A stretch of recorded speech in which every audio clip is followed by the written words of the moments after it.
माटी तलू लैंडमाइन ठाब करुच्ची मूषा। आपण माने अनेक साहसिकतार कहानी शुणिथिबे, किंतु आमे आपण मानकु जो कहानी कहबाकू जाउछु ता संपूर्ण भिन्न और स्वतंत्र।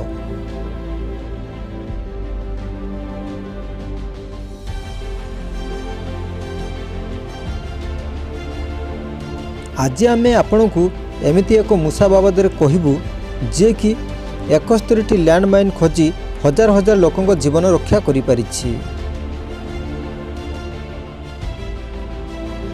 एही आफ्रिकीय प्रजातिर मूषार कहानी समस्त को आश्चर्य कर दे थाए, कारण माटी तले लैंडमाइन खोजिया पई बेल्जियम रे एक एनजीओ आपोपो द्वारा तालीम दिया जाइछि।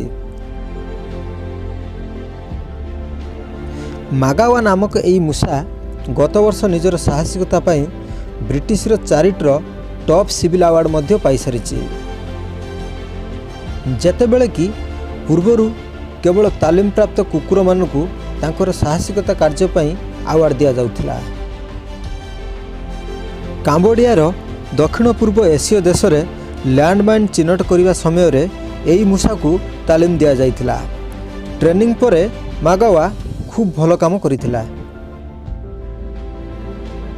जातीय गणमाध्यम एक रिपोर्ट अनुसार यही मूषा यार घ्राण शक्ति द्वारा 1.4 लाख वर्गमीटर बा 20टी फुटबॉल पड़िया आकार स्थान को खोजी लैंडमाइन तो अच्छी कि नहीं ताहा जणाई देथिला।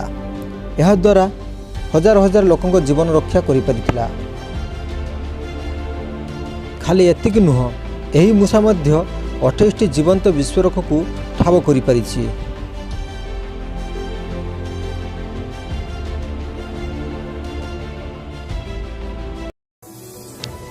आज पाई एतिकी। जदि आपण मानक आम भिडियोटी भल लगी थाए ताले कमेंट माध्यम रे मतामत जणांतु।